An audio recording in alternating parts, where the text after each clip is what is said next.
it gives me the motivation to work really hard and to push myself and to make sure that I am impressing people. Yeah, I mean, naturally, you don't learn from winning, you learn from losing. The thing that separates people apart is whether you're able to learn from your mistakes. Well, it's just about taking your time, giving yourself an appropriate amount of time to do the things you need to do. Take it one step at a time. I can spend too much time thinking about the future and not enough time living in the present. If you believe in something, then stick with it, give it your best shot, try your hardest. As long as you've tried your best, you can't ever be upset with the result. Life as an artist can be a tricky thing. Many people feel lost and struggle to find their purpose in life. Tom Holland is a perfect example of someone who journeyed through life's obstacles and found his true calling. Holland earned a well-deserved reputation for creating compelling characters and captivating performances. His meteoric rise to the top of Hollywood's A-list began in 2011 with a chance audition that changed his life forever, landing him the iconic role of Spider-Man in Marvel's blockbuster saga. You're the Spider-Man. No, I'm not. I'm not. This is just a costume. This is You're on the ceiling. But that opportunity rose thanks to a life of dedication. After 2 years of training in ballet, tap dancing, and acrobatics, Holland auditioned and got a role in Billy Elliot the Musical, one of his first major roles in theater.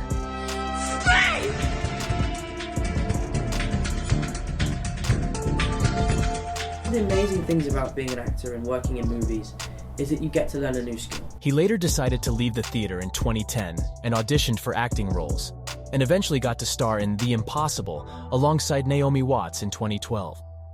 With perseverance, dedication, and passion, you too can experience success by reaching goals that may have seemed beyond reach. Look, when you can do the things that I can, but you don't,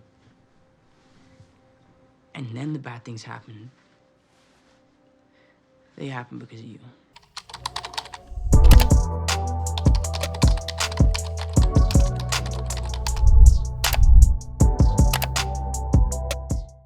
Which character am I most similar to in real life? I'd have to say Peter Parker. Oh, yeah. Peter Parker has this impossible need to impress people. Yeah. And sometimes that's a great thing and sometimes it's a really bad thing because I get really stressed that I've upset people all the time. And it can be as simple as someone comes in, I go, morning, and they're like, morning. And I'm like, oh no, what have I done? I'm exactly the same. And sometimes that can be a really bad thing, but then also it equally can be a great thing because it gives me the motivation to work really hard and to push myself and to make sure that I am impressing people. And I think Peter Parker suffers from that as well. So I'd have to say that him and I are probably the most similar. Do you know what? And sounds crazy. I'm really good at apologizing. Like, I think it's a very good thing to be able to say, like, do you know what? I messed up there. I will take that on the chin. I apologize. It won't happen again. And I think that is something. Oh, you've gone. I'm very good. I love that. A superpower of apology. That's like the sort of the most superpower, but it's a very good one to have. I think it's a good one. I mean, you know, being able to take something on the chin and say, do you know what, I actually really fucked up there. That's my bad. I think it's quite an important lesson to learn. Yeah, I mean, naturally, you don't learn from winning, you learn from losing. And making bad decisions and mistakes is a part of life. The thing that separates people apart is whether you're able to learn from your mistakes and grow from your mistakes. There's no such thing as the perfect human being. And if there is, I haven't met them yet.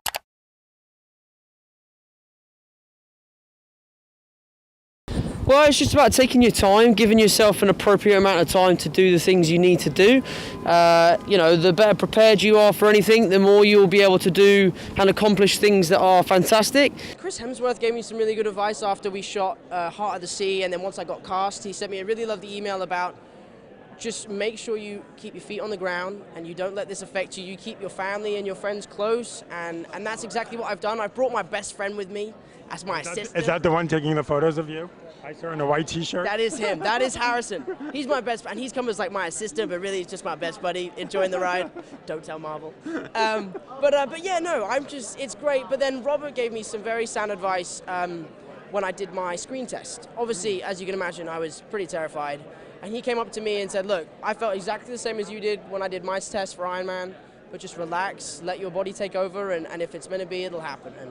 And here we are today.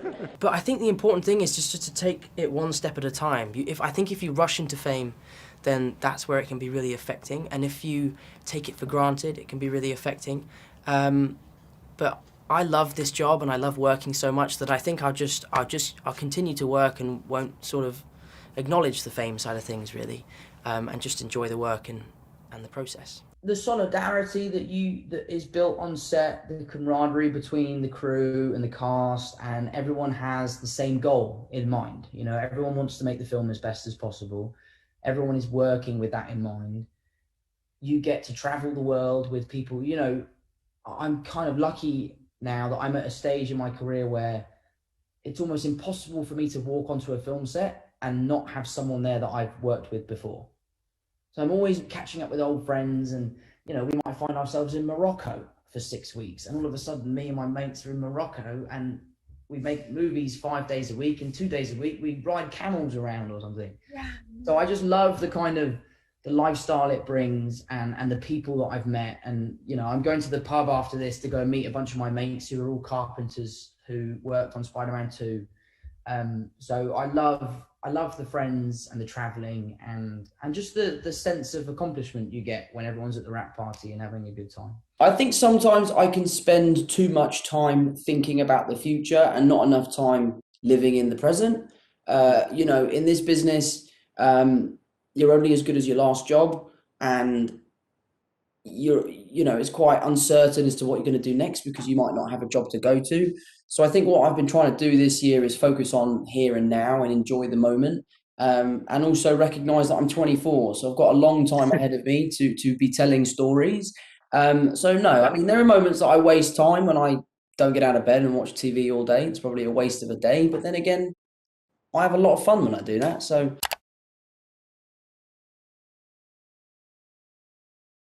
there's not really one moment in my life that changed everything. I've been very blessed that, you know, everything's kind of, you know, been in front of me and I've had the opportunities, and then it's been my job to seize the opportunities.